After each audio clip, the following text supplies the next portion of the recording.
We all may not be a fan of the stress and the typical wahala that characterizes the day-to-day activity of an athlete.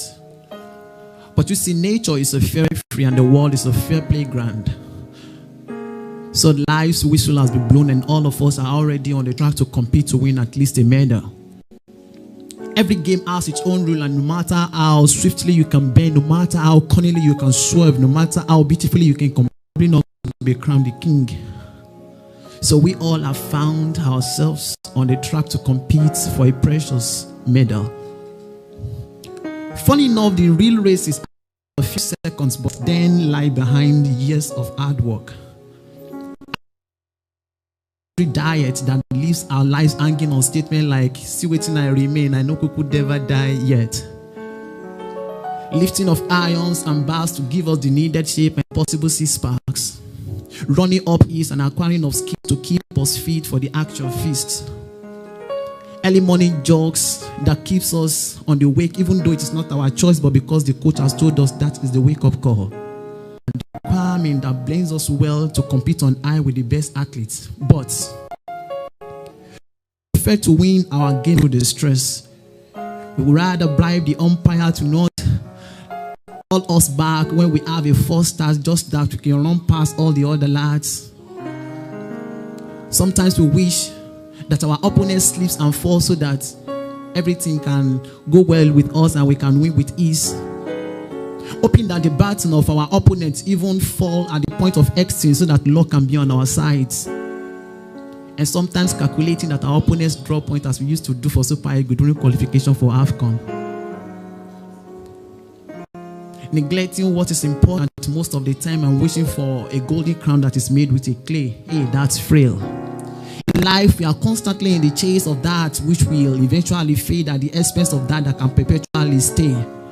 For example, channeling our energy to select games on a best sleep, which normally gives us sleepless night. One game is spoiled, ticket don't cut, game over, all hope is dashed.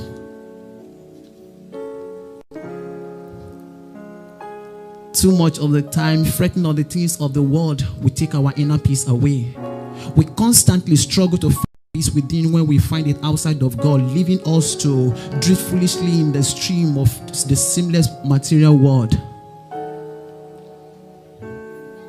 And most of the times we even want, and the screaming of the devil still chases us.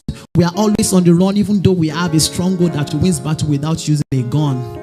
We have a refuge, but we're refugees. And most of the time, the thing we hold on to are the things that are holding us back. So then, why do we still hold on to traditions that doesn't? So, just like an athlete, winning the race is actually the goal, but there is a price tag on every goal. We also belong to a kingdom. We belong to a kingdom where the final prize is hinged on grace, but the one who gives the grace we push away.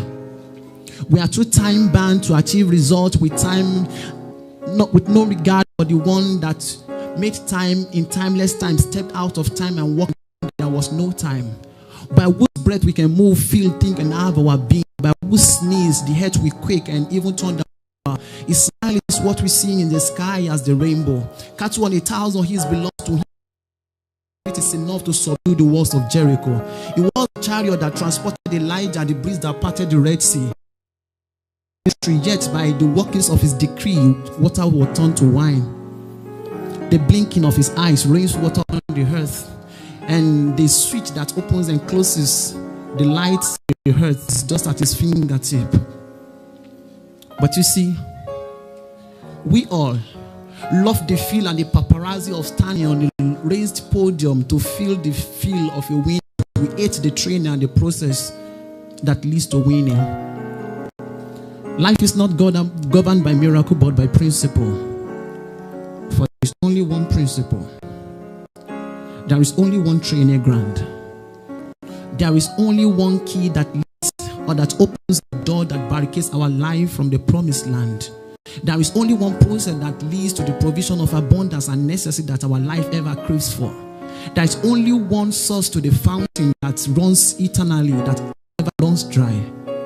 There is only one process to seek if we are to feel and eat the fruit of the land. If we seek first the kingdom of God and his righteousness, Every other thing is small thing. Because the person will get all of these things. Now him be the king. Thank you very much. Ladies and gentlemen, please let's celebrate Muyiwa Kolade.